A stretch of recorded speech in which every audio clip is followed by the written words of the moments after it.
जाति जनगणना पर हाईकोर्ट का निर्णय आ चुका है और निर्णय यह है कि बिहार में जाति जनगणना जारी रहेगी। इस वक्त हमारे साथ कांग्रेस के वरिष्ठ नेता शकील अहमद खान हमारे साथ मौजूद हैं। सर, ये जो निर्णय आया है इसे आप किस आलोक में देखते हैं? ये बहुत ही अहम निर्णय है और मैं इसका इस्तकबाल करता हूँ। हमारी पार्टी भी इस्तकबाल करती है। खैर मकदम करते हैं हम लोग। आवश्यकता इस बात की हमेशा बनी रहती है। मैं तो भारतीय जनता पार्टी से आपके माध्यम से सीधे सवाल करता हूँ कि सर्वेस को लेके, किसी भी सर्वे को लेकर के, या तो उनकी बुद्धि भ्रष्ट हो गई है। सर्वे के माध्यम से ही समाज और देश की स्थिति का अंदाजा होता है। दुनिया भर में सर्वे के बाद बहुत सारे लाभकारी स्कीम बनाए जाते हैं। उसका क्या फ़ायदा हो रहा है, नहीं फ़ायदा हो रहा है, गरीबी रेखा के अंदर कितने लोग हैं, गरीबी रेखा के ऊपर कितने लोग गए, ये सर्वेज आर इम्पॉर्टेंट, ये इम्पॉर्टेंट सेगमेंट है। लेकिन जिस तरह से इसको रोकने का प्रयास किया गया, यह हम लोग को मालूम है कि भाजपा नहीं चाहती है कि देश भर में ये सर्वे हो। वहाँ तो हम लोगों ने ये भी कहा है कि पूरे राहुल गांधी जी ने कहा है कि पूरे देश पे ये सर्वे होना चाहिए। और बिहार एक बेहतरीन मॉडल है। मुख्यमंत्री जी ने और पूरे सदन ने, हम सब लोगों ने मिल करके इसको पारित किया और इसको होना ही चाहिए, और हुआ।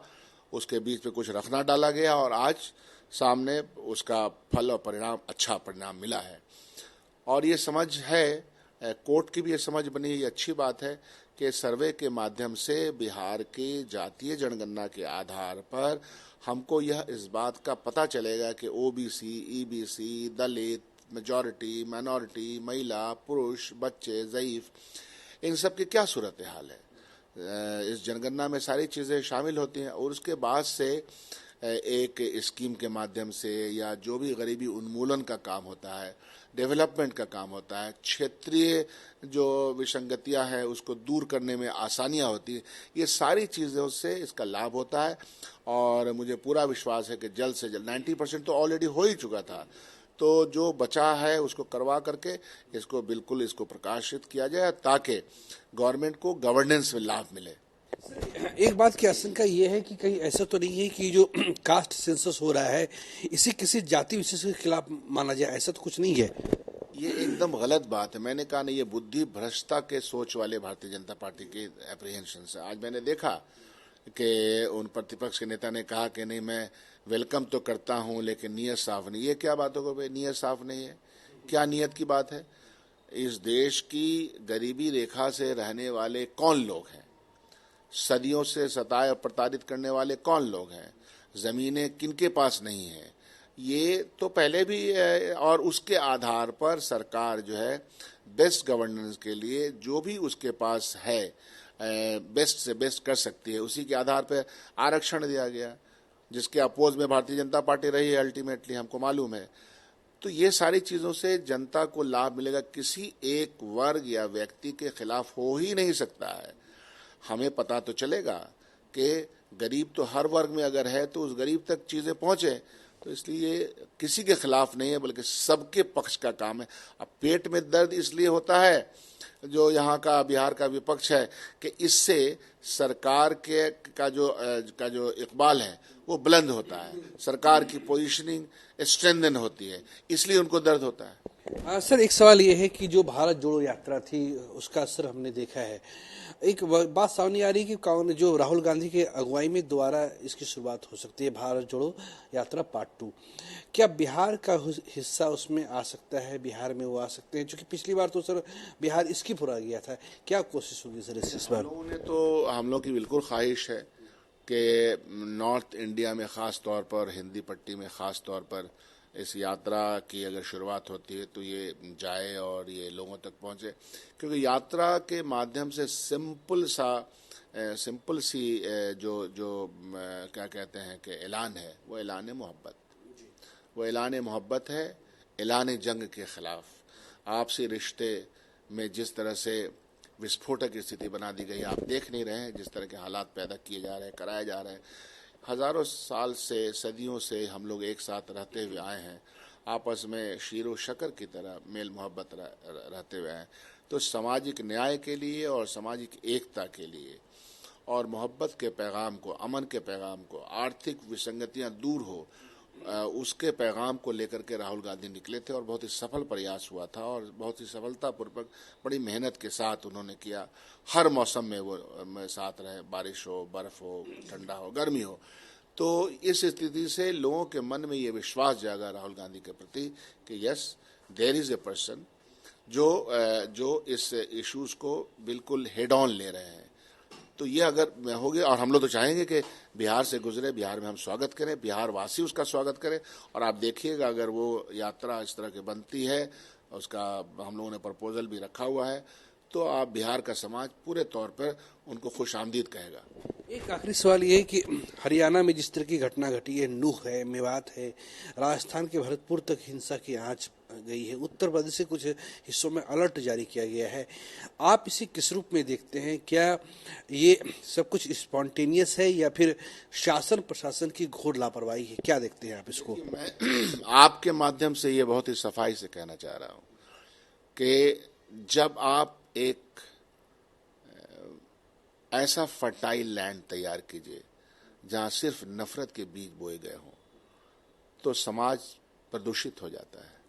समाज के अंदर प्रदूषण फैलाने वाली शक्तियां जो ये कहती हैं, इतिहास के गड्ढे से निकाल निकाल करके आप छाप रहे हैं, बोल रहे हैं, लिख रहे हैं, चैलेंज कर रहे हैं। महात्मा गांधी का रिश्ता मेवात से क्या था, ये दुनिया को पता होना चाहिए था। महात्मा गांधी गए, मौलाना अबुल कलाम आज़ाद गए, पटेल गए और नेहरू गए, आज़ादी के ज़माने की बात है। वो लोग तो जा रहे थे, उन्होंने कहा कहाँ जा रहे हो? बोले हम बिल्कुल, फिर वो रुक गए।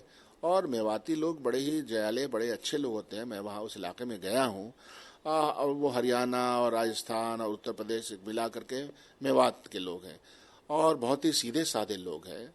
और उसमें सब हिंदू मुसलमान सब इकट्ठे रहते हुए हैं, इकट्ठे अपनी खेती बाड़ी वाले लोग हैं, ये सब लोग हैं। और आहिस्ते आहिस्ते पिछले 10-15 सालों में ख़ास तौर पर और पिछले इतने सालों से यह जो प्रयास हो रहा है कि ये दो कौम है, ये दो कम्युनिटी है, रह नहीं सकती है, जी नहीं सकती साथ में, खा नहीं सकती है, पी नहीं सकती है, कारोबार नहीं कर सकती, जबकि सब हो रहा है और होना ही चाहिए। तब भी एक प्रयास के तहत लोगों के जहन को खराब किया गया और किया जाता रहा है। किसके लिए? अपने पद की लालसा में। पद की लालसा में भाषण देखिए आप किस तरह से हुए हैं, घृणा की बात किस तरह से हुई है, घृणा के प्रचार कैसे कैसे हुए हैं। सर, तस्वीरें हमने देखी है चलते हुए कि कोई महक कॉटन सेंटर है, कोई खुशबू कॉटन सेंटर है, वहां पे दुकानों में लूट हुई है, वहां से चीजों को बाहर किया गया है। जो उस दुकान में जो एसी रखी हुई थे ग्राहकों के लिए, उसको फेंक दिया गया है। जो कपड़े रखे गए थे, ये क्या लगता है आपको, ये चीजें पहले से प्रिपेयर की गई थी कि अगर हिंसा होगी तो हमें इस तरीके से नुकसान पहुंचाना है? दो बातें हैं, एक तो घृणा की राजनीति और घृणा के लिटरेचर और घृणा की स्पीचेस अगर चलती रहेंगी और उस पर तालियां पड़ती रहेंगी और उसकी बुनियाद पर सरकारें बनेंगी, तो फिर उसका परिणाम इस तरह के वातावरण में होगा। ये गुजरात से ये पैटर्न हम देखते हैं कि जब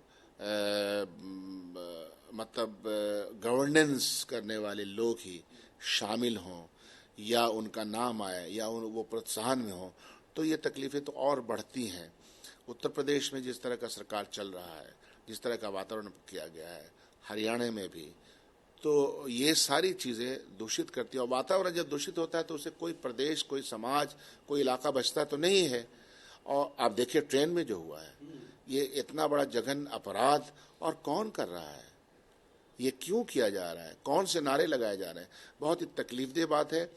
इससे निपटने का एक ही रास्ता है, शांति का पैगाम जो गांधी जी का था, मोहब्बत का पैगाम। बार बार समाज में शांति प्रिय लोगों को बार बार ये कहना पड़ेगा। बिहार में आप देखिए, बिहार का गवर्नेंस बेहतर है, घटनाएं घट सकती हैं लेकिन इमीडिएटली गवर्नमेंट कार्रवाई करती है। समाज के अंदर कोई झगड़ा हो गया, आज हम लोग के इलाके में कुछ हुआ है, तो घटनाएं घट सकती हैं लेकिन इमीडिएट त्वरित गति से कार्रवाई हो, ताकि ये नहीं लगे कि गवर्नमेंट किसी को बचाना चाहती है, बिल्कुल नहीं। तो जो गवर्नमेंट ऑफ बिहार है, हम लोग हैं, हम लोग का ये प्रयास है कि घटना अगर छोटे से भी घटती है तो उसको तुरंत गति से ख़त्म किया जाए।